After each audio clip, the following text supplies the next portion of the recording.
So here we are in June 1915.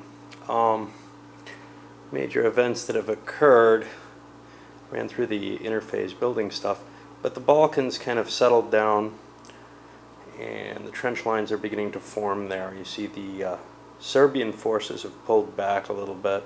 They were in some pretty grave danger, and they're getting pushed around by the Bulgarians as well. Turkey is seeing British troops forcing forward out of Egypt. They're also seeing an Arab revolt, which is going to cause them additional problems, as well as the Indian army pushing. It'll be moving into Mesopotamia, it looks like. On the Russian front, although there's no real obvious sign of it, currently there's a Russian grand offensive going on right in this area. On the East Front, you have to capture a significant amount of territory for a grand offensive. So far, they've grabbed one hex. At the same time, now, kind of tipping my hand here, but the Germans have a grand offensive planned against the corner in Poland. There aren't a lot of German troops, though. The Russians got bled pretty heavily for the one hex they took.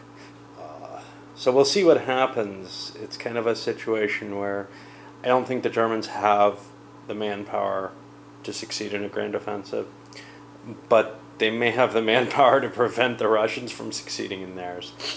Over on the West Front, nothing's really happened, except the French are also planning their grand offensive, which is going to be centered on Luxembourg.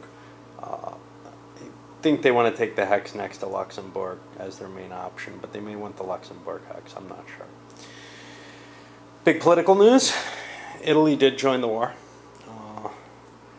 I did a lot of kind of trickery with the politics to try to get a chance to keep them out. I mean, it was pretty much guaranteed, except that the Central Powers took a risk. Well, not really a risk. They tried to mitigate the risk by doing their own diplomacy on them. That failed and made it all the easier for the Allies to do so. So the Italians also are going to have a grand offensive planned against the Austrians. This frees up the French 7th Army. So all in all, I think it's pretty much showing the signs of being over, but it takes a while for the reality to settle in. The game mechanics keep going, and there's always the possibility that something happens, but that's looking less and less now. We look over at the Parliament and we see, for the most part, saw a bit of a resurgence with France and Germany strengthening their position a little bit. But Turkey is miserable. They're really wishing they hadn't joined the war. Italy is not happy either. They don't like being at war. They're lovers, not fighters. In the African area, the Germans are launching a concentrated effort against South Africa.